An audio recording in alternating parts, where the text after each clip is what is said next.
I pledge allegiance to the flag of the United States of America and to the republic for which it stands, one nation, under God, indivisible, with liberty and justice for all.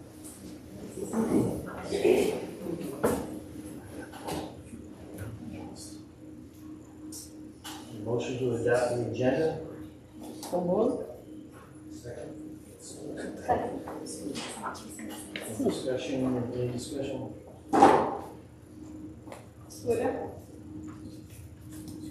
Linda? Aye. Jessica? Aye. Mike? Joe? Aye. Nora? Aye. We are not going to need an executive session. Need a motion to approve the minutes of the regular meeting November 18th. So moved. Second. Second. Discussion.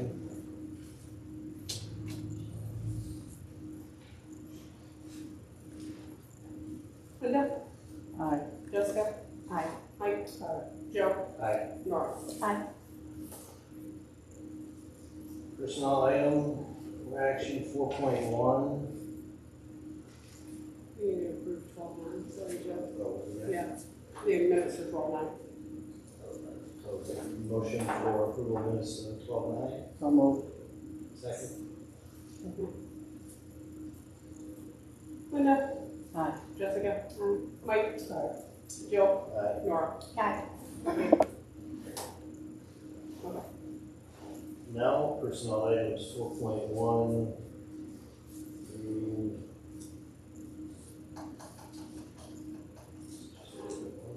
4.1. Need a motion? Before we approve it, can I just ask you a question? What does it mean when it says vice before everything, like vice strong, vice hand, vice building? What does that mean, like just a secondary person? You know, like. That was what we had added, that was Oh. the position before, who was the person before, or Okay, that role so that's the before. person that's in the That's position. the abbreviation Yeah. for VC. Oh, okay, all right, just one. That's standard. Yeah. acronym. Okay. Try to see. And I actually have a question too under something, at the bottom, under educational incentives, 24-25, there's a few individuals listed, just what is that? That's all. So that's normally, what that is master's degrees, credits, doctoral credits, things of that nature. So there's certain incentive benchmarks that staff can meet where they get the money for, those particular. Have we always offered that to Yeah. staff? Yep. That's itemized in the contract, correct? Yeah. Mhm. Yeah. Okay. Okay. So I don't know if we had a motion. We did not. A motion to approve? Okay. Now, discussion. So typically. Oh, that's- sorry. No, I do it all the time, so, because sometimes I miss it. So, and if I don't do it, please correct me. So we do All right. motion second, then there's always be time for discussion question. So we'll do that second. What was the second? Okay, thank you. Linda? Jessica? Aye. Mike? Joe? Aye. Nora? Aye. Okay, motion for finance items for action 5.1 and 5.2. Second. Any discussion? I was wondering what, again, sorry to ask these questions, but on 5.2, revenue earned and unearned revenue, what's that mean? What's the difference there? On the treasury. I just wondered what it meant. I mean, revenue earned really would be funds coming into the district. Okay. Trying to find where you're. Where are they? No. Doing that this morning. Oh, right, there at the very, very end of the report. Well, no, not the very end, it's on page 6 of 18. But anyway, it says, yeah, it said where the grand totals are, and then there's probably other places too, but I just was wondering what that meant. Revenue earned, revenue, didn't know what that meant. I guess Oh, last that would be, column on all yeah, of that them, would be between taxes that have come in state aid. For Okay. the unearned portion that we would, you'd still have within the budget to make the total of the budget in terms of the revenue side. Okay, Equal so, that out. So the total number of the budget's on the left. Yes. Yeah. Right. So, and then you have a revised number, which is not revised, it's the exact same amount. mhm, So then the 24 million would be current revenue earned, mhm. and then unearned, which is still due to come in. Okay, well, that's what that means, it just hasn't been received Yeah. yet? Yep. Okay, gotcha. So there's one separate page, cafeteria highlights, that's surplus deficit. So 24, 25, we're still providing for much. We are. Yep. So from 23 to 24 to 24, 25, increase our surplus by 8,000. We've increased it. I believe that we're closing the gap on that. We've used some of the surplus funds for additional purchases like freezers and we had a vehicle that we purchased as well for food service. So it's unlikely typically to be into the good when it comes to the cafeteria. Normally you're running below, so we're heading our way back towards to the more normalcy in terms of that fund. What happened was during COVID, there were all sorts of meals that were being dispersed, and we were getting reimbursed on all of these meals, which was increasing that fund balance. So it was actually one of the findings that we had to report back to the state to say, we're going to spend X amount of dollars out of the cafeteria fund to reduce that overall fund balance. And then I have another question on the treasury report. What was sports state aid? So, this one here. Joe, what is your question? Because we can't, I Oh, know mobile you're asking sports. the superintendent, but we can't hear you at all. At least I can. There's a line item A3102.03, mobile sports state aid. I don't know exactly if that's It could be transportation or. I'll have to look into that. I'm not 100% sure. We are participating now in drone soccer. I don't know if it's that. 1 and 2. So 1 and 2. Video. 3/4 of the way down. 1 and 2.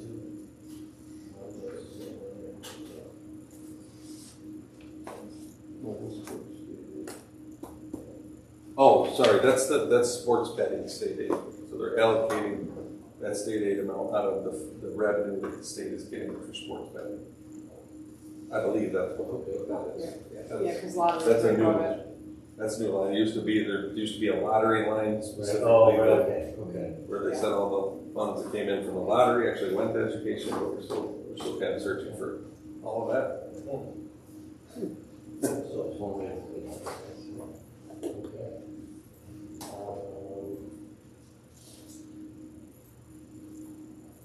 Are we good with that? No, we need to.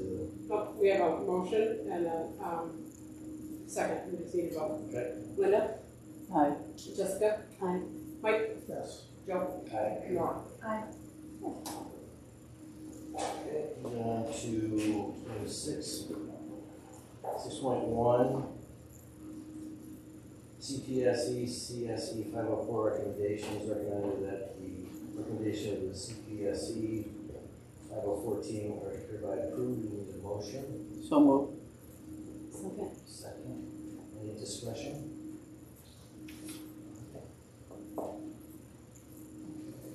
Linda? Aye.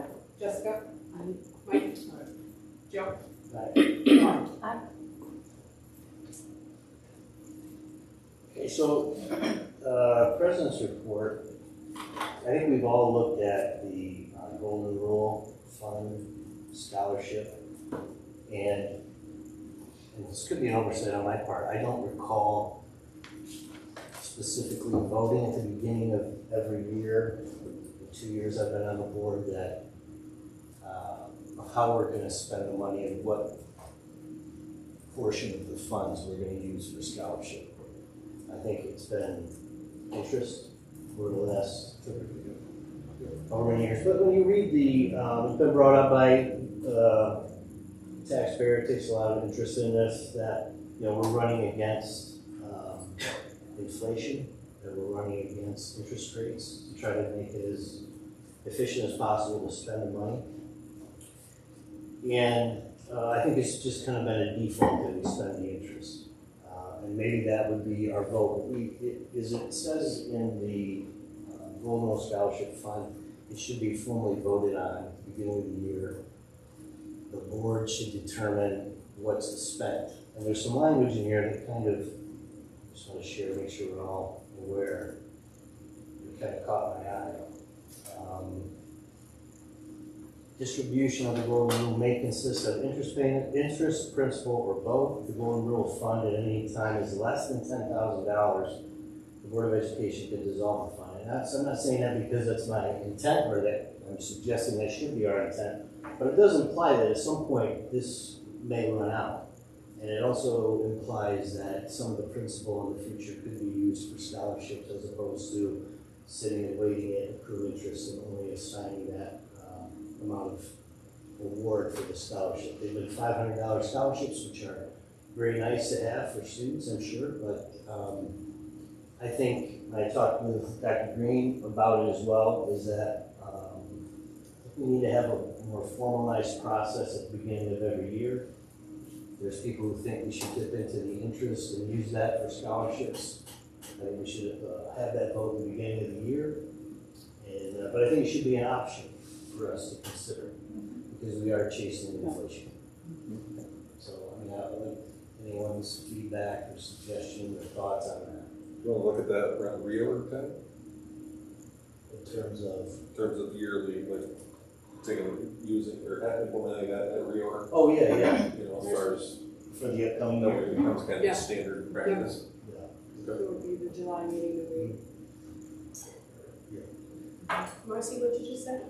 It would be the July meeting, our reorg meeting. Okay.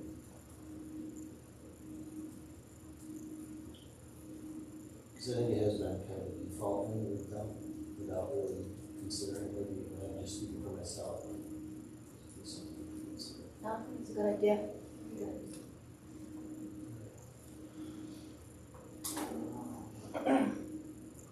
I think that was it for me. Board committee report. Board committee's reporting out. The policies from the last board meeting, I think we'll definitely have the next board meeting. Yes, we will. It's a Christmas break, agenda items. We talked about having a board committee report out calendar. It's probably the president's responsibility to set that. We said quarterly, so I think we want it quarterly, right? Yeah, I think it just depends on when your committee is meeting. Right. We all have made the, well, some people have made those at varying times. You matter. And the curriculum, that's once a quarter, I think, so this quarter was checked, but. Mhm. Yeah, I think we said probably beginning of the year, we'll get back together again. Yeah, Okay. and And then policy is just kind of ongoing, so. the legislative committee, I was gonna mention it at the January meeting, but that they're gonna meet in January, but after our board meeting on the 13th, on the 16th, in the evening, the BOCES will be meeting with the other representatives from the district, talking about the graphics, which is in February, where we get to speak with our candidates, or I should say our representatives now. Right, okay. Okay. So I want to start out with offering our condolences to Dr. Fran Murphy's family. I don't know if many of you know or not, but Dr. Murphy was a former superintendent here in the school district from 1986 to 1993. He recently passed away, so I want to recognize him for his time here in the district, and obviously condolences to his family as well. Athletic winter seasons are off and running. As many of you know, there's games that are going on most nights, and I think we've got some tournaments over winter break as well. December 7th, we had our NISMA conference, where our chamber singers performed, did an incredible job there at the NISMA Winter Conference. Tonight we have the Kaleidoscope concert that starts at 7 p.m., which I know people are eager to try to get to.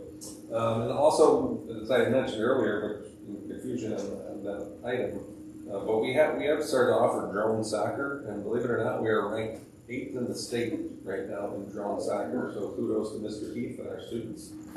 They've only been at it for a few months and are really doing a great job. And then really just in general, happy holidays to everybody, and can't believe it's going to be 2025 here shortly. So I'll turn it over. We got a couple of presentations tonight. I know our FFA folks have been itching to get in front of the board to share some of their most recent experiences and things that they've got going on in their program. So I'll turn it over to Mr. Bill.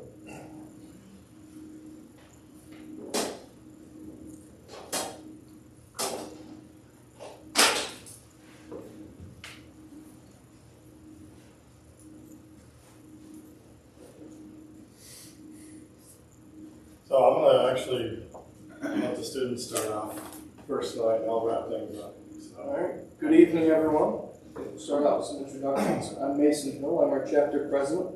I'm a junior here at Owego. I'm Michaela Wilbur. I'm currently serving as a reporter, and I'm also a junior here at Owego. I'm Mahela Walsh, and I'm the District 7 president as well as the Owego FFA chapter's student chapter advisor, and I'm a senior this year. Before I get started into this, I'd just like to point out that this was a very large trip for us, and this was in planning for months in advance. And I would just, to start off, really like to thank you guys for all your support with this trip. Obviously, as you look at the pictures, you can see we had a great time. A lot of stops. There's many more pictures than that, trust me. It was an awesome time. But yeah, with that, on our way out, we stopped at quite a few places, including Gettysburg. Spent a few hours there. That was a pretty awesome experience. Got to tour their facilities. We stopped at Indianapolis 500 when we got to Indy. That was awesome as well. It's a crazy thing to see how big that is. Got to kiss the bricks. Got that experience. We went to Hershey's Chocolate Factory on the way out. Once again, that was pretty awesome. One of the highlights for me was when we got there, even though this was my third time going, just all the stops that we made, this made it a really different trip for me. Like last year, we flew out, and it's a really awesome thing that I got to go with a few other chapters as well, and that we got to host that. It really is an honor. I've got connections from that trip, from that week, that I still talk to today. Really awesome friends that I made along the way. It was overall just an amazing week. At the convention itself, 70,000 people there. Ridiculously large convention. Couldn't even get a chance to talk to them. There's people from all 50 states there, the Virgin Islands, Puerto Rico. We actually got to sit down at a conference that we went to. We got to sit down and speak with a girl from California. That's another cool person we got to meet. Got another connection there. And yeah, we got to do some awesome things there. We went to Megan and Rooney concert, which I know we all love. that was definitely one of the later nights. We got to go to a rodeo as well. It's always great. Awesome experience each year. We went to Fair Oaks Farm, which is a large dairy farm. They also raise hogs and other things out in, I can't remember what state that was in. Is that in Indiana? Just in Illinois. Is it Illinois? Yeah, that was a really awesome experience as well. Got to see a cow give birth live there, right in front of us. So that was another thing. But along with us having a lot of fun, it was also a really big learning experience for us. It gives kind of us a chance to be independent, travel across country. A lot of the time we're not just with our advisors. We kind of go off on our own while we're there. We're all kind of spread apart, which is a great thing for us.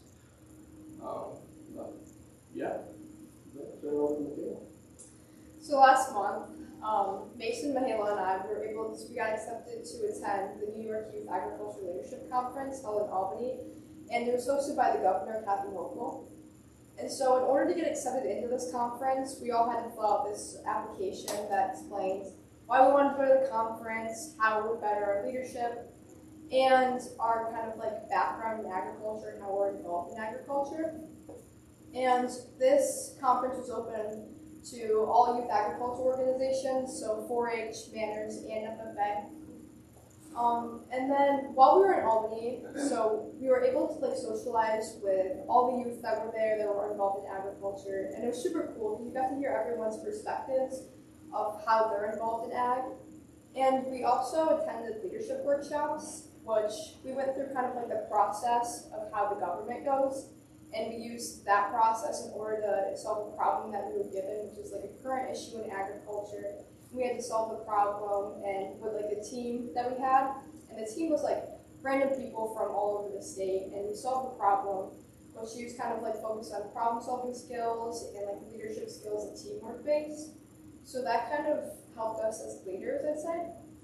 And then we also were able to go to like a career workshop. So there was different career tables. So there was like agribusiness, animal science, agriculture technology, and we were able to talk with individuals who were professionals in these industries, and it kind of like opened up a new pathway for all of us to see where we want to go in the future in agriculture, and that it's not ending here with us for agriculture. Let me jump in there real quick. On a personal level, that gave me and him kind of an insight. There's people there that have been in the beef business for their whole life. That was great to talk to.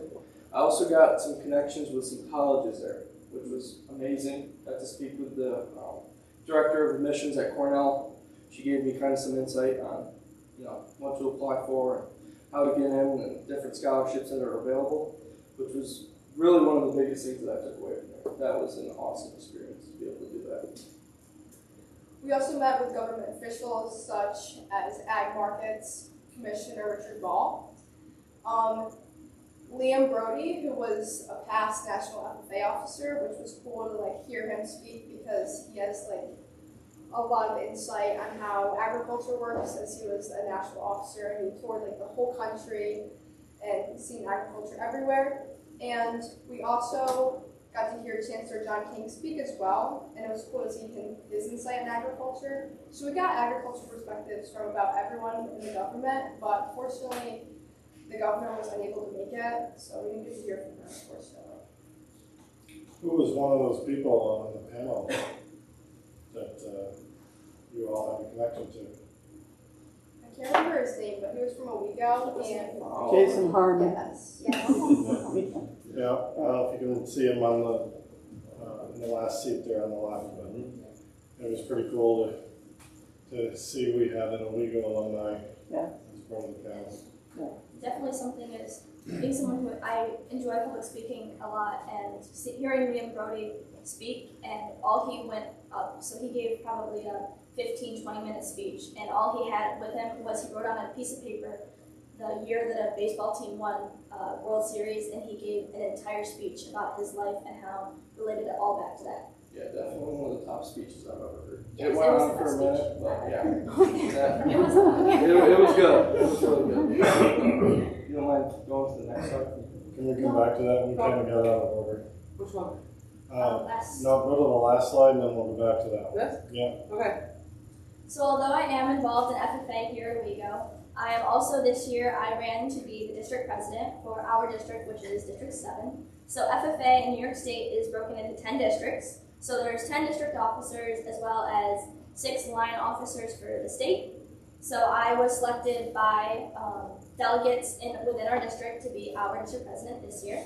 So I attended a training in May where I sat down with all the state officers and the district presidents, and we were trained by people who were hired by National FFA to train all of our officers. So it was very eye-opening, 5 days. It was May, so we all did get sick because one person brought it in, but it was a great experience nonetheless. We got to spend time out in the Adirondacks all together, and it really strengthened our bond. So part of the responsibilities I have as district president is hosting districts, which some of you might be understand because we also did host districts last year because we had a district president Hunter Pitcher. So we get to do it again, which is amazing. So we are going to be holding our district LD event, which is our leadership development event. So it's for all of our public speaking competitions, team or individuals, and it's going to be on February 8th.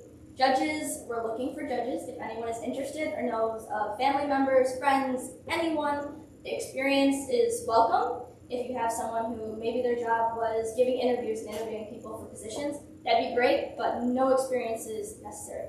Oh, and if you know a parliamentarian, we were looking for one. So if you're interested in judging, we ask that you arrive at 7:45. Lunch is provided, and as well as a light breakfast. So this is going to be a big event. Last year we had tons of kids, and a lot of Owego students were able to compete, as well as volunteer if it wasn't their forte to compete in those set events, but they were able to be a part of something bigger than just something we do on a chapter level. So this is going to be held at the elementary school, Owego Elementary. So we're gracious that you are allowing us and partnering with us to do that. We had it in the high school last year, but we're super great to have a bigger space this year and really be able to offer lots of opportunities to kids who maybe they didn't have this opportunity to really speak up and share their skills in the other way. So if you would like to sign up, we have a QR code. So that will take you to a Google form, ask you a few questions. If you're specific, like I want to do only high school, if I want to do junior high, which lots of people, they lean towards the high school side because they think, oh, they're going to be the best. But you would be very surprised by our middle school members and the amount of knowledge and expertise they have already in the subjects that high school are pretty close. So we would really invite you to that, as well as thank you for your support in our way through planning this event. I'm going to tag off of what she just said because I want to take it a step further. I want to challenge all of you to please come and be a judge. We need 66 judges. Wow. Okay, and it would be great for all of you to see what FFA truly is about. And we host about 20 other chapters, a couple hundred students, and they're all in their official dress, and they come in and speak. I think you're going to all be impressed. So if February 8th is available for you, please come and help us out. And I'll host a Zoom the week before to answer any questions, do any training that might need to be done, but like Mihaela said, you don't need any experience to do this. This is the beginning level, so even the kids themselves are working through some of their challenges that they might have at this point too before they move on to sub-states in March. So if you want to go back now. That one? Yeah. We thought we'd give you a quick update because we have a lot going on, not just with FFA, but with all the classes and things too. So as you can see from the pictures, we have 10 beef cattle on campus now, and 6 pigs that are going to butcher next month, and those have all been sold to local community members. We have 18 chickens over there, a whole bunch of small animals, and we're very excited that the pole barn is getting very close to being done. Just some electrical work, I believe, that is the main holdup at this point. But hopefully we'll be able to get to use that soon, and the students will be able to work with the calves and things, shortly. But we wanted to give you kind of an update where we're at with some of that as well. Who's doing the butchery? We're selling in Bryan's, Pennsylvania. That's who we've used in the past when we take pigs to the fair. All the fair animals go down there, so he seems to do a pretty good job. I think they're one of the few USDA certified ones in the area. I don't think he is actually he's not? certified, no. But yeah, there's only a few around that are USDA.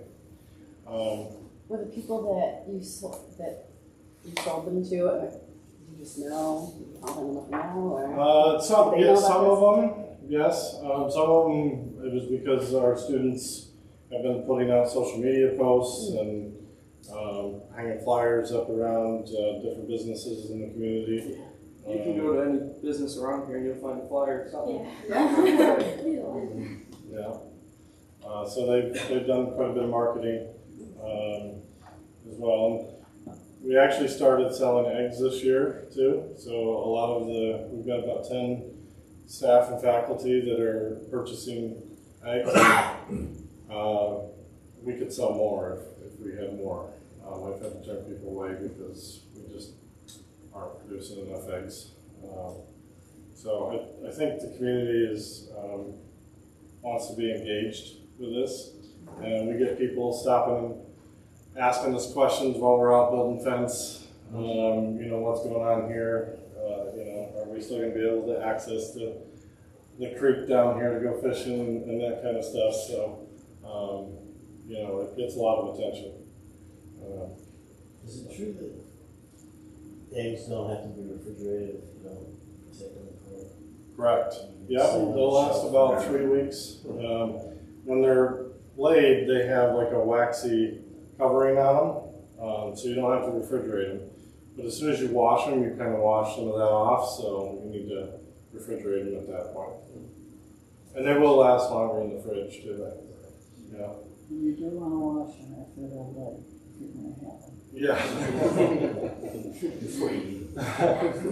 I also wanted to mention real quick, I wanted to give a big thank you to Marcy because the kids talked about going to nationals, and we hosted 3 other chapters that went with us. And Marcy, I don't think she realized what she was getting into when we asked her, but she did all the, kept track of all the finances and stuff for us, and you know, we sent invoices out to other schools and got, you know, I'm working on that. So, Thank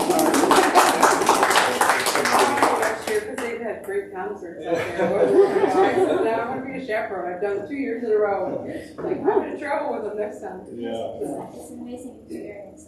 Mason highlighted on a lot of the fun things and a lot of the cool experiences we have, but the amount of connections we're able to make, like you mentioned, but also we can attend workshop every single day where we're not only bettering our chapter, but ourselves, because if we can't better ourselves and lead ourselves towards a positive way, we can't help lead our chapter as officers. And the last thing I'd like to mention is Mrs. Armstrong back here. She is our long-term sub for the other ag classes, and you know, she's been great to work with. She was student taught with me, and so we've been working together for a while. It's hard to find good teachers in general, but it's hard to find a good ag teacher. And I think that she's well on her way to being a good ag teacher, and I think the district needs to figure out a way to keep her on if we can in some fashion, because they're not out there. You know? If you talk to any other school district, they're always trying to search for probably tech teachers, a lot of tech teachers, family consumer sciences, and those kind of teachers, but ag teachers as well. They're in high demand right now because all these programs that are being started up. So if there's, she's local too, so. She just put me up. This is just me being impressed with. I've been doing this almost 20 years, and you know, she's impressive. So I think she'd be a good fit for us.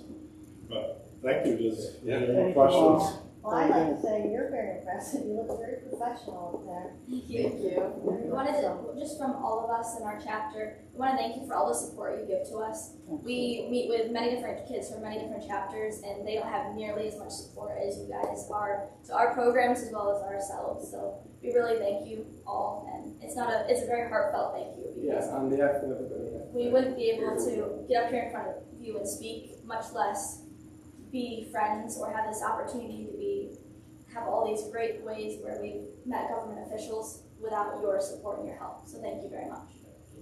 Thank you. Wonderful. Thank you very much. Thanks, guys. Great Thank job.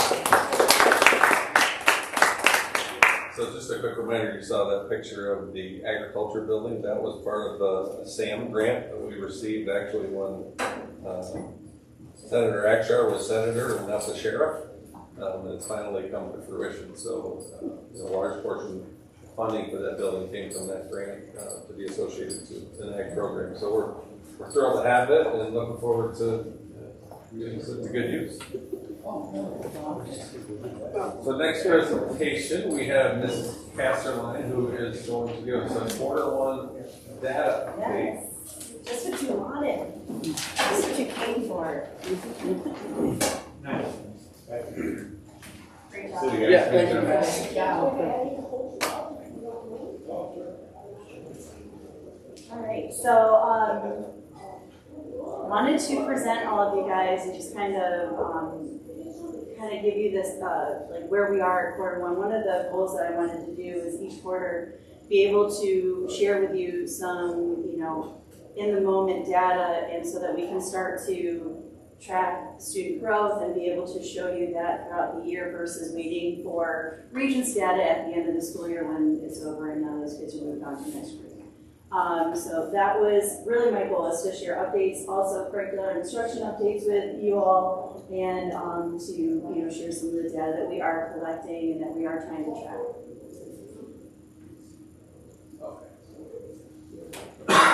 Gotta keep myself on track here. So one of the things that I wanted to share with you all is we're really proud of the fact that this year we started this at the secondary level, and we found that it was very a positive response from staff to be able to learn together during our the time that we have either in the beginning of the day or at the end of the day, where we can provide professional learning for all of our staff. And so we had a week where K through 12 teachers were working together on their grade level or department teams around various things. The first one that we did was around mission and vision, why we exist, our vision, what do we want to become, and so being able to provide that learning. We also created, using our Canvas, we created a course where we could house that professional learning so that all staff would have access to that, all videos or any documents that we have, and so that, if they go back to their teams and they want to continue a conversation, they'll be able to go to that course, find those videos, watch them again, but also everybody was getting that learning. The next step is we're looking to do that in the end of January to do around collective commitments and learn about that and develop our own district collective commitments. That's going to be a challenge with 4 different buildings coming together around here, but I think we got a pretty decent plan to be able to make sure everybody has a part in that. And all of the work that we've been working on is going to set us up for March 14th Superintendent's Day, which we're really excited about, and to continue all of that learning. Next part is, it's going to seem a little disjointed, but I was trying to put all the big buckets in here. So I started with elementary. To give you an idea of our curricular updates, so you can kind of read through those. Big notable ones is that we have a K through 6 reading curriculum review underway. We have every team looking at a document from the state that gave you different talking points that you as a team could decide and look at our current programs and see if they are aligned with the Big 6 that you can see there. And so they're going through that as a team to see, does our current curriculum align with these Big 6 competencies and skills of science of reading. So they're doing that, and then that group, we have a curriculum review team made up of 1 member from every grade level. We'll come back and we'll kind of start putting all of everyone's, reviews together and kind of compile that and see where we're at. And we plan on doing that in the middle of January. I think it's around the 13th, 14th, something like that. We're going to get together and kind of start going through that data. But I also wanted to show you that we're continue to use our screener as a way to identify our Tier 3 students. And then there's another added piece to NWE called Math Fluency Reader. The kindergarten and first grade teachers are using that to highlight or to determine foundational reading skills and where we might need to intervene with those young readers that are developing their skills. And we've also implemented Lexia Core 5, which is more, Lexia is a reading program itself, but this Core 5 is really meant for Tier 3 intervention, and we are assigning it to some of our readers that need that help. And with the help of Stacy and Tom, we're able to get some more licenses so that we make sure that we have equitable across the district, but also to make sure that every reader who is in need will have, so we've got that. And then pre-K, the reason why I excluded them under the reading curriculum review is because they just got their own new curriculum, and they have been working as a team to implement that across the two buildings. So just wanted to share that with you, that they also have that. And then diving into, I'll try my best for each of the teams to kind of outline some of their big goals. So kindergartners, their essential standards are letter ID and sound. So I gave this to you so you'd be able to see, like you could take it with you and look at it and ask questions later. But just to kind of give you an idea of where we are now, so then as I come back each time, we'll be able to update you and show that growth of these younger students and how well they're doing, and making sure that we highlight that growth. So you can kind of see, and I broke it up into that and then different sounds. The goal is for all letters and sounds. Am I right on that? Okay. I have an earth science teacher, so I got to look to Stacy to help me with some of this stuff. And so then you can see the other sounds. Moving on to the next one. So this was just a little, this is a report that you can see that the math fluency is a little different from another report that you'll get later, where they can use this to help them with the phonological awareness and phonics. And what this screener will do is kind of, it'll pinpoint where to start, so teachers know where to, versus kind of doing, multiple little diagnostics to try to figure out where it is. This will help. And this is level 0 to 5. So you see if I get this right, this is the leveling of skills in order to become phonologically aware. Yes. And so you can see where the students are at each level. So I would imagine we would see changes over time. This is our first time having students do this. So we're kind of new at interpreting this, and this is at district level. So this is for all of the kindergartners that did this, and then you can see the listening comprehension and vocab. And then if you don't mind moving to the next one, which is math. Wait, yeah, sorry. Oh, and one thing I wanted to note with the other one is the kindergarten teams will start writing and benchmarking. They start in January is when they start to do all of that work.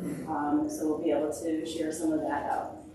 Kindergarten math, tried to put the rubric off on the side for you. Their goal at the end of this quarter was up to 20. So they were trying to do the goal for years to get to count to 100, and recognize the numbers up to 20 and write numbers up to 20. I thought it was important that you know that that's what the end goal is. So this is just scaffold to help students gain that success throughout the year. So you can kind of see blue and green. Should probably know throughout the rest of this presentation is going to be they're good, they're proficient, but in doing well, and it's yellow is kind of almost there, and red is in need of some intervention.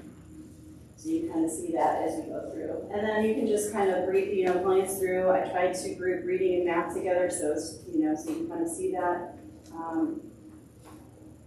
One of the notes for first grade and second grade is that when they are they're not really assessing letters and sounds, but when they notice a kid in the red, they will start doing some of those diagnostics and seeing if they know all of those letters and sounds, and start tracking it on our dashboard. We have an intervention area there where teachers can then use different spreadsheets to track that growth and be able to do that for students. First grade is their reading fluency. This grade level team use the math fluencies too, so you can kind of see the distribution across. And again, what's nice is we'll have these visuals, and I have all the data so that I can really start to say this is the percentage of growth over time, so we can start to see all of that.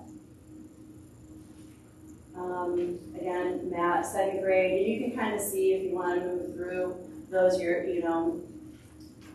on your own, but I'm just going to kind of, I don't really, don't have much to say. I tried to put all of that in there for you so you can kind of see second grade. This was their essential up in the corner, and the end of module was measuring that, so that's kind of really awesome that they're able to identify an essential, and they're starting to track that. You can see a lot of their students, about 91% or 92% of them are where they want them to be, and you can see that there's a small percentage of students that they need to work with. And again, on our dashboard, they're making those intervention groups, they're working together as a team, and they're, that's kind of how they're working on that. Grade, math, I'm sorry, oh my goodness, 3rd grade. Their reading levels, and I thought it was important for you guys to be able to see, like, at this point, what were the reading levels that they're trying to obtain and where the kids are at, so that you can kind of see that. That's always, something when I was trying to understand what I was looking at. It was nice to know, like, what the different level readings are and where they're trying to get to.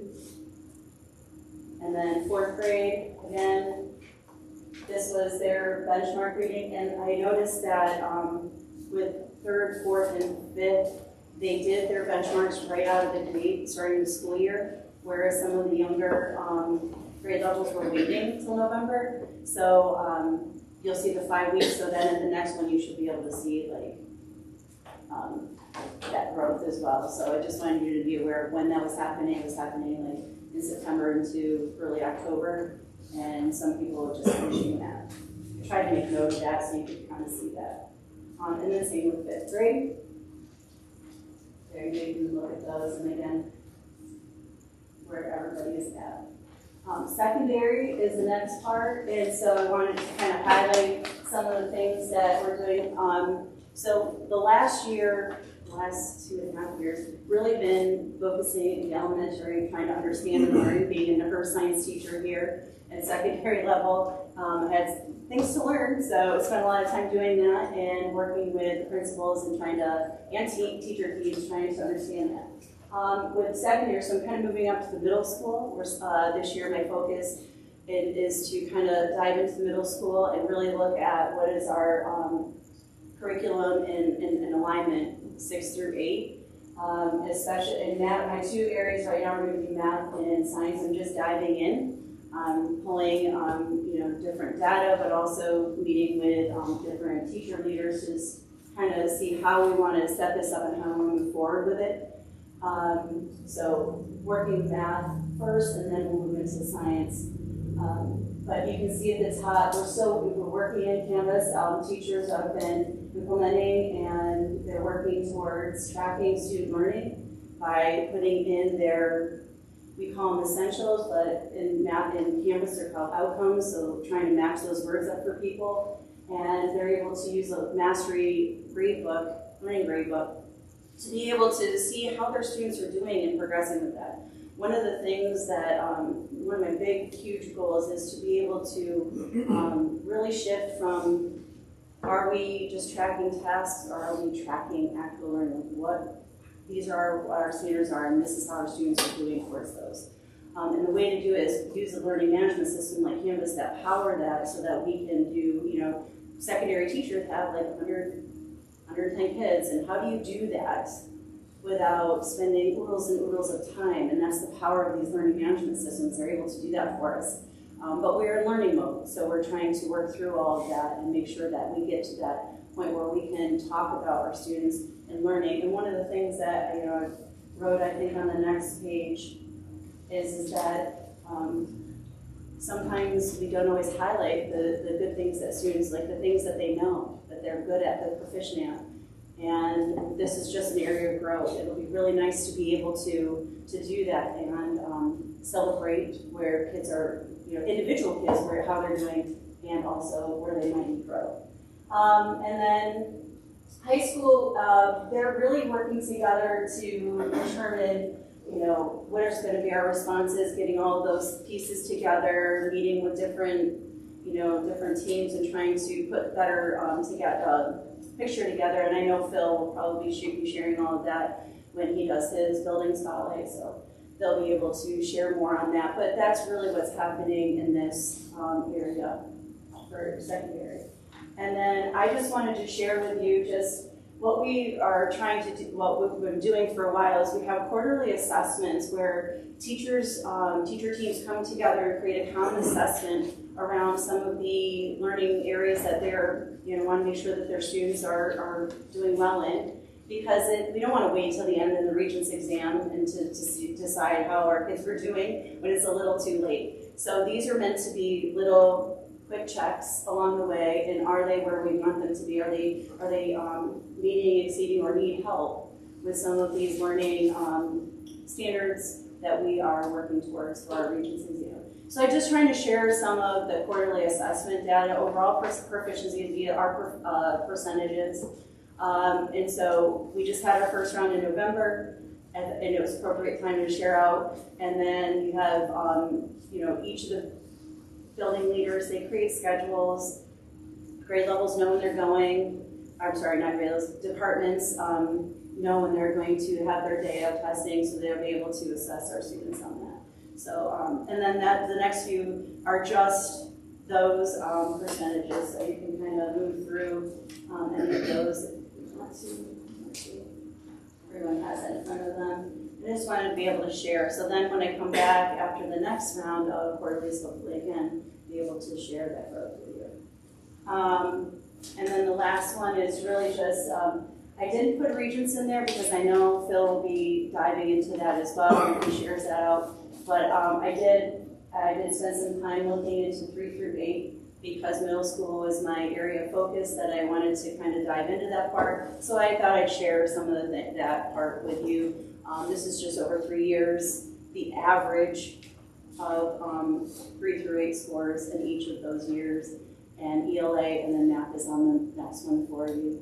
Again, middle school principal will probably be sharing all of that out with you as well, but just a little snippet of information that you might want.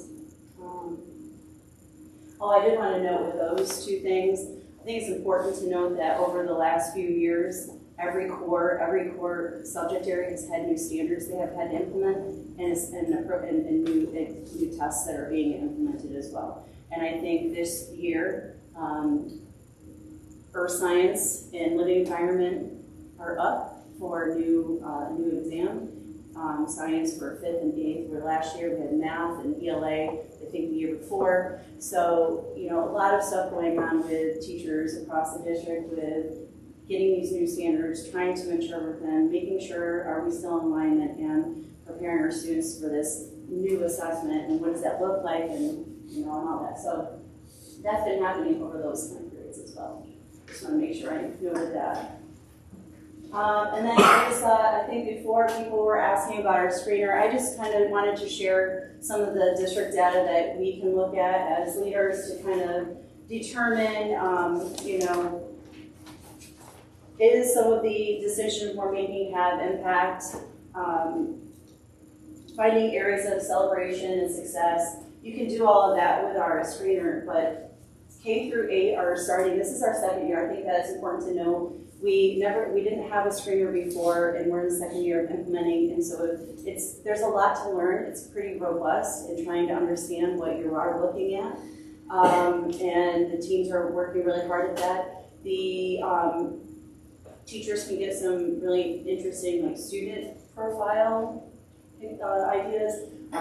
What you're going to see is more of a district level, and just the impact of programs that we have and the things that we're doing and what resources we may need to put in different areas. The 9th graders are going to start, and they're going to do a pilot in January, just trying to get that on and trying to get that going so that we can carry this up through to our seniors eventually. We continue to use that to help identify students in need of intervention. We have our team that will look at those students in the red at the elementary level, and they're working on that in the middle school as those kids in the red, who are they? They're starting to try to build profiles of them, meaning what data points do I need? All the elementary teachers are collecting all sorts of data on those students, going and talking to those teachers to understand where is it that we need to intervene for those kids. So, can I just jump in Yes. quick? One quick piece to note with the NWEA screener, so that's a norm reference assessment. That is, so students all over the country are taking that, use NWEA, districts that use that. So it's a huge pool to compare yourself to versus the end of the year ELA, math, Regents assessment, where it's just New York.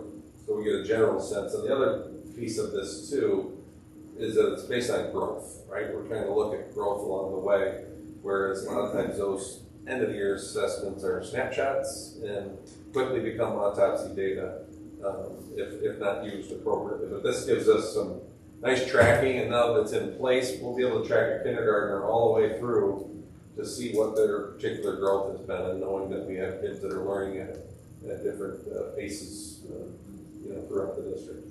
And one of the third bullet down is what Stacy was explaining to me, that when we do our level of benchmarking, we do our benchmarking of our students, it may appear that they're on grade level with reading, but we may not realize the struggle with reading comprehension, and this screener will help identify those students in that boat, and then that's a completely different form of intervention, to ensure that we're helping our students. So there's that, and then and then the last bullet, just building the understanding. So I just wanted to share some. I'm still working on trying to understand. Sorry. I'm still trying to work and understand, so I was doing some, research and really reading into these. So the goal is to be 50th. So when you see the yellow where it's at 44, that's 50. Your 50% is, if I was reading right, is I was trying to think about like what would be something you'd want to obtain, and anyway. The 50th, so this is overall for reading, and then the next one is really what I will want to show you in the future is growth. This is where you can see the mean of growth was around 41st. So again, trying to get to that 50th is going to be a goal, and you can kind of see, was that? Oh yeah, so there's two different options. The first one was just like a snapshot. We just did an NWEA in September. This one is from one test last year to this year, the growth over a year. And then same here, this was the snapshot of achievement for this last one we just did in September, October, and then the next one down is just being able to track from the last fall to this fall and see the growth. And so just want to share that with you as well. Excuse me, sorry, can I ask a question? Oh, absolutely. Just on these charts, the growth and reading, she went the third to last one. Which grade is that? It's the only one that doesn't say the grades. Is it all K through 12 or? Yes, this is first through. Like in the first through 8. Yeah, so you can see on the right-hand side the number of students, 800. Right, that's where. So not every. I guess it's just. We didn't include kindergartens. We didn't include kindergarten and first grade. Yeah, so that's why the number is lower. We didn't. The kindergartners in first grade did a different type of screener within this platform, and so that's why they're excluded. That's why the number looks low. Okay. And it's just those then 3 through 8. Mm-hmm. And then so that's all there for you. And then I just want to share out. We've been working with Everyday Labs, and we have a platform, a dashboard that really gives us live graphics of where we're at with this. And one of the things I wanted to just know is because we have our eye on it and we're able to look at this data differently, we're able to work at different levels on how to, encourage and get our students here. What's really interesting is it will tell you, your average rate, attendance rate each day, and then also you can look over historical, and you can be able to say, oh, before vacations, we tend to lose our, kids that are not coming to school. What could we do to encourage that? And so if you notice this week is Spirit Week, and so able to kind of get kids excited to come in and be a part of the learning, but also, doing those kinds of fun things. Stacey, do you want to share some of the things that you did? Sure. We have a Everyday Labs is a really great tool to identify kids who are not coming, chronically absent. So we created a hot cocoa club for them, and they come Monday through Friday, Monday morning. They're invited to hot cocoa with some of our Binghamton University social worker interns, which is really nice that they enjoy that. That has helped increase some of the kids are off the list now. You never mentioned that they don't get hot cocoa anymore, so that's good. We've also done like Legos and lollipops, targeting it's not always the same kids, because we look about 6 weeks into an intervention, we look to see have some kids come off the list, have new kids been added. We also have a wall as soon as you walk in, it's our stairwell, but it says be here, be present, be every day or something, and it's got a grade level competition. So right now, like PK's at 96%, so they get a SOAR badge for the month, for the week, which is a really big deal. So we're tracking grade level attendance too, which has become quite the competition. So. And what's nice is you get live data able to show you if your kid is chronically absent, what days. And also within that week, it'll show you if it's increased and they've improved. So this is kind of stuff that we really never got to look at to be able to intervene earlier with this. And I just wanted to show the growth, and you can see from the down, which is what we want to be on this year. And that was of November, the 2025, that's November, that rate. So it'd be nice, it'd be really interesting to see what happens after. Yeah, just kudos to these guys for the work that they've done in using the tool of everyday labs, which has been extremely helpful. And you can see that chronic absenteeism is usually the main predictor in students that lack success in our schools. And it's important for us from the standpoint of educating families on the importance of attendance and being here with us more frequently, because we see a lot of those students that are in that chronic absentee boat that are the ones that are really struggling. So program does a lot. There's a lot of nudges. They call them nudges that are reminders to families of your child has missed X amount of days. We don't want you to send them when they're sick. However, we do want you to send them when they're just staying home and they're not sick. So that's been very, very helpful and influential to pinpoint down right to the specific kids that we want to target. And there's a lot of tier one, tier two interventions that this program offers. So for our school counselors, school psychologists, whoever, social workers, whoever's working, with the principals and improving attendance, they can really pinpoint students. It's live, and that's the part. When I say live, it means like you can check yesterday, whereas before you didn't quite have that ability. And when you notice that a student is not here, what's their trend? Is it on Fridays? What can we do? So you can really start to kind of be more intentional and strategic in how to help students. And chronically absent, is it still 18?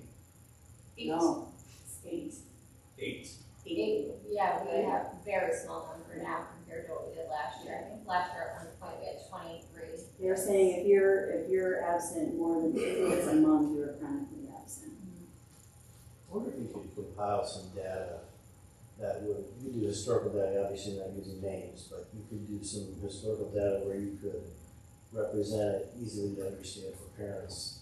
Because we all tell them you do better if you attend, but if you look at some concrete data and say, historically our students who miss X number of days, grade is impacted. That's what on the letters that do go home, it does compare, this is your student's absentee, and then compared to their fellow students. Yeah, so depending on if you I can share an example of what it looks like. I have some examples that can show you It gives them kind of analysis of where they should be at in terms of on the letters that other days, and if they're way off base, it shows that in the chart that they'll receive in that letter. As opposed to just getting a letter that says your child's missed X amount of days, there's some human behavior component to this program. A Harvard professor was the one that developed this, and it's all a lot of it around human behavior and trying to close the gap if you do that. So. And so most of, I say all of this, and I just one thing, is all around our district goals.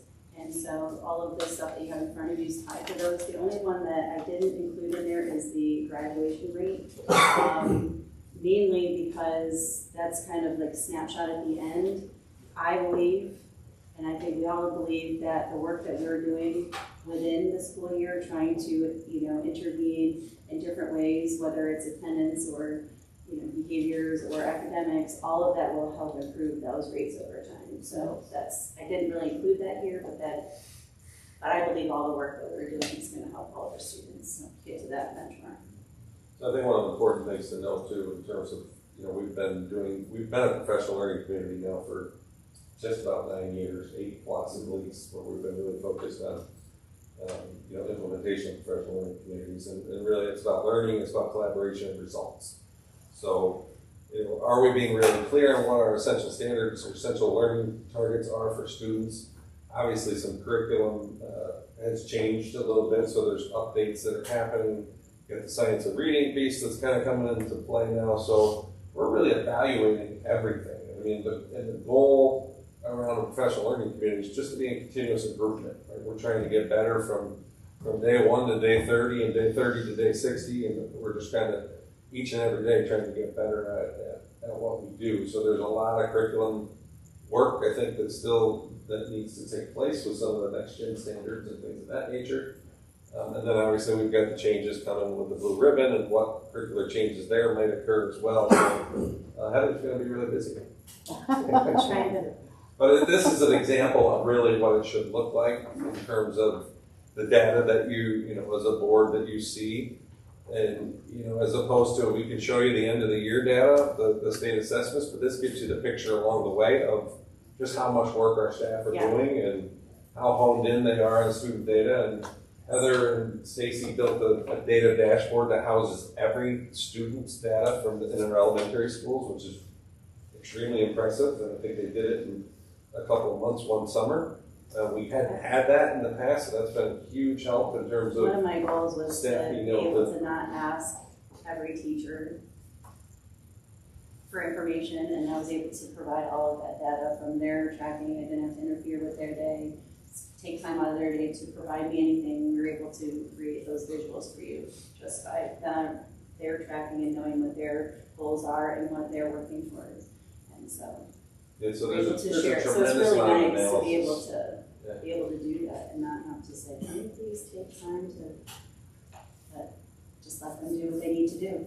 There's a tremendous amount of analysis, and I think that we are in a much better place in terms of making informed decisions about our students and about our curriculum and our assessments than we have been in the past, which is exciting. And we know that we still have a lot of work to do. There's always work to do to get better. Thank you very much for listening. Can I say one thing? Absolutely. I just was noticing, I don't know why I didn't think of it earlier, playing, I had 3 kids in the office and whatever.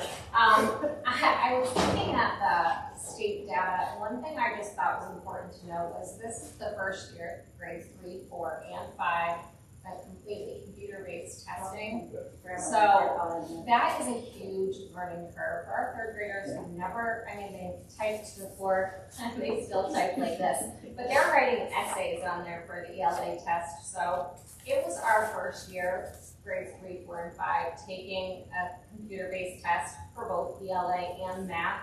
So I do believe we are going to get better at the process of doing that, because not only is it the test, but then on top of what we're throwing in, how to solve a math equation in a little box like this with an Apple Pencil, not even an Apple Pencil. So anyways, there were some other factors this year that I do believe influenced data. It's not an excuse, but we will continue to get better because we had to learn the process this year and the content. So next year will be more content, less process. So are you finding students having trouble with it going totally computer-based? It's definitely harder. Like the teachers will tell you. They're doing like 2 or 3 step word problems, and they have a box this big. So you have to blow up the box on your iPad. It wouldn't matter if it was a computer or an iPad.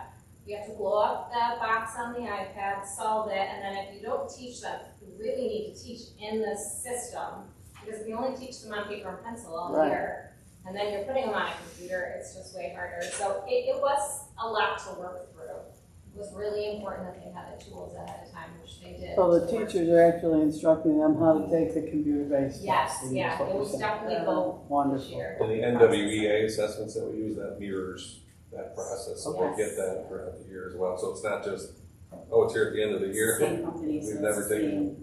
This is across the New York State. This isn't just in Owego. Right, right. So all the districts are struggling with that. Okay. And some districts I have made think the this much, science, much wasn't the further. science one? Science is on the computer Yeah, too. so all of the, this year, all of our tests were. Thank you. So all the writing is taken. All the writing was typed. Is there any, I'm just gonna say this, honestly, one of the best classes I ever took at Windows type. Oh, yeah. Helped so much in college. Is there any plan for? They have some apps that they play on for Nothing sure, formal in the school? but formal, Not yet, Okay, just, yeah, no, but, and so I think it's on the forefront of everyone's okay. mind of how do we do that, and I think it matches, you know, what we're having our kids on the iPad, and then they have the keyboard that plugs in, so then it acts kind of like a little keyboard. Are parents aware of this change? yeah, they were all made aware last year. Okay. So the state, this year is the last year that one, I think it was fifth grade 2 years ago that had to take it. Fourth grade would be this year, mandatory. Third grade would be next year, but last year we just said, let's just all do it. Like, why have a big learning curve? Very Let's smart. just, so, we were not, I mean, there are other districts who jumped in a few years back. And that goes for the improved science and living environment, they're just going to the new, they're not doing, I guess you have a choice for old versus new, because now they've chosen to do the new, Okay. so just letting everyone know that. So for the writing part, we're doing that on the computer as well. Do they ever at any point learn keyboarding? I know that's all. Well, that's what that was what, Is that what you? Yeah. Okay, they're doing it all throughout the years in third grade. They They're start right after practicing. 8. Like the ASD? The home row. Doing Helps The them. home row. That well, I don't means- think they say home row, but they're practicing. Let's get the home row. Language in there. But that's, yeah, you still see this. There's no formal And that's gotta interfere with their ability to No, write I a good know. essay. Yeah. Speech says there it is. Did you have Mrs. Raptis? They did. Yes, I think they did. And the only reason it happened is because Jim Zance and I were competing with each other, so you could type fastest. But it paid off in college because I could type one of it. It was very helpful. They have to show all their work too, so those that love to do it in their brain, even though it can't do it on paper anymore, they gotta do it on the computer. Yeah, it's a challenge for some kids, very And much that's been a so. focus too, you know, constructive response questions, those extended response questions are an area where we have, they're definitely growing. Our students usually do a little bit better on the multiple choice, but the constructive response, that's a regional issue as well that we've been Right. trying to focus on. As a region, Yeah. constructor responses in math, And it's been a science. focus. And science. Well, yeah, and science. Go way back, it was still prior. Thank you very much. Thank you, very Yeah, good, questions thank you on very that? much. So we don't have Graham tonight, and my guess is Graham is probably in the middle of the class right now. Let's go. So we are good on everything under superintendent.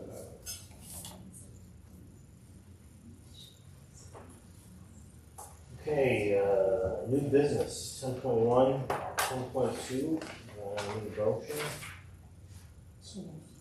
Second? Second. Okay, discussion. One question, I didn't see specifically on there, specific end dates, it was more of the, I'll say, open-ended as far as, you know, whenever the service is done. So kind of left as an open. Yeah, it should be the end of the year. Is that just for, is that school year? Yeah. Yeah, we anticipate that. I know, I get the reason The why, I leagues. mean, we have new folks on there, Yep. so you know, make sure that they're. Yeah, we anticipate by June 30th that it's done. I don't think we'll need to go to next year, but I think we should be okay with that. For both? I think so. They're both kind of transition. They are both brand new people. We have a new head mechanic and then we have a head bus driver. So Tony has agreed to to stay on to help support for the remainder of the school year. And then Cliff has been supporting them along with our new head mechanic and our mechanics in general. So it's done very well. So, are you suggesting that the language in there should be until hired or something like that? Do you want to have us update it and just have it say June? Probably just either June or put it a year, like through November. Yeah. Or So we can update it. Yeah. That'd be the way. Yeah.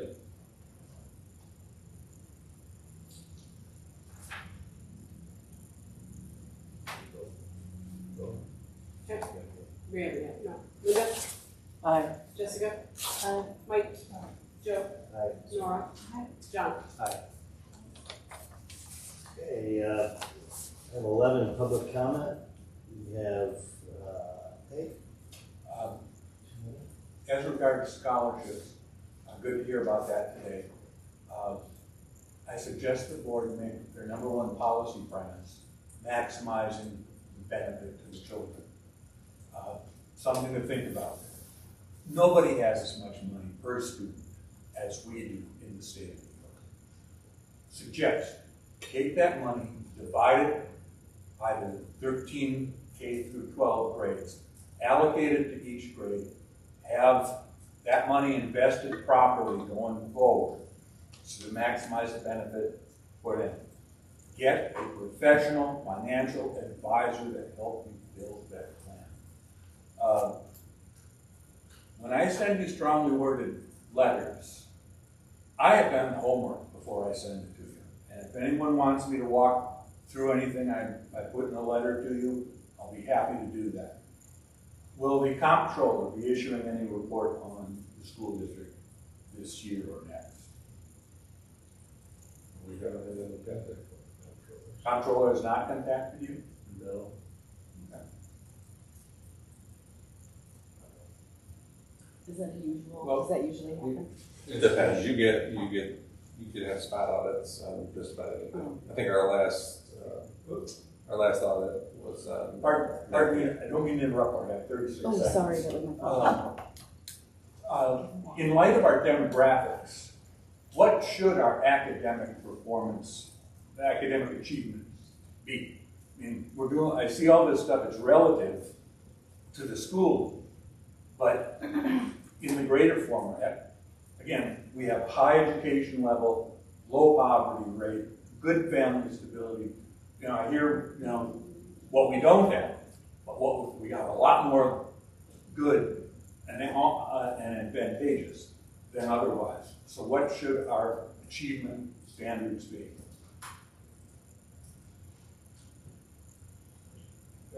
Pardon me for interrupting. What should they be? What should they be? What should the school establish as, we're going to do this in light of our demographic merit? We do this beginning of the year, a reorg meeting and our goal setting. You can see it in the goals, and our goal, obviously, graduation rate and where we want to perform in terms of assessments. Okay. And Act 1 was demographics. How should it be? We got We have to really dig into all of those demographics. I think that report that you're going off recently, we're really trying to understand all of that, I guess, what those data points are, where it's coming up. Well, I think there's two communities, Vestal and our own, that are pretty comparable, and that's why I bring that up. Yeah, and we perform better than them in some things, and they perform better than us in other grade levels. So. Okay, but what I've observed, the goal would be always be right to the top 8. I think that's the reality. Okay, good. Thank you. We have some follow-up. Item 12, discussion on Marathon Health. Everyone got a copy of the Q&A from I didn't believe they hadn't sent that to us before. I don't think. No, So no, I didn't see it gives us a little insight of how they're asking their questions. And then, if it's already with you, Nora, that you can send them your questions. I think that would be helpful. You said you already sent Yeah, I sent them. I believe Jason shared them with them. Okay. So that was nice that they did that. So I added some info and update as well in terms of, they're trying to break that down even further, but I think you can get a sense of, fit. I think the questions were how many people live right in Owego versus, elsewhere. And I want to say that roughly that Owego number is like, you could say 220 belly buttons, is how they term it in terms of health insurance, but he's going to try to get me those specifics. But it looks like roughly 50% more of our folks live that way, closer to the facility. So he's going to try to get me a further breakdown of that, because I think it was combined with Maine and Bone in terms of those belly buttons in general. So.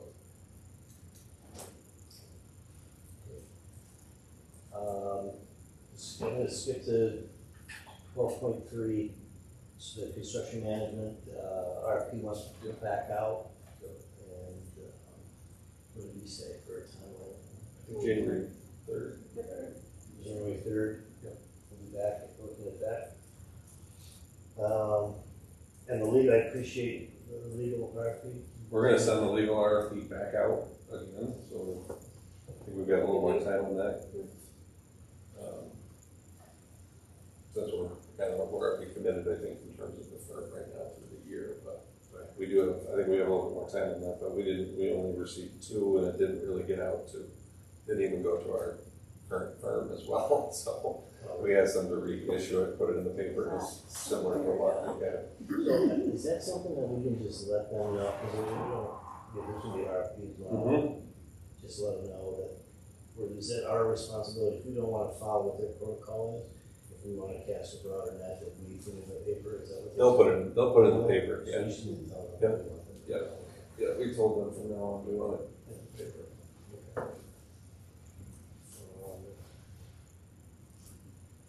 Any discussion on this? Next meeting, January 13th. Need a motion to adjourn. So moved.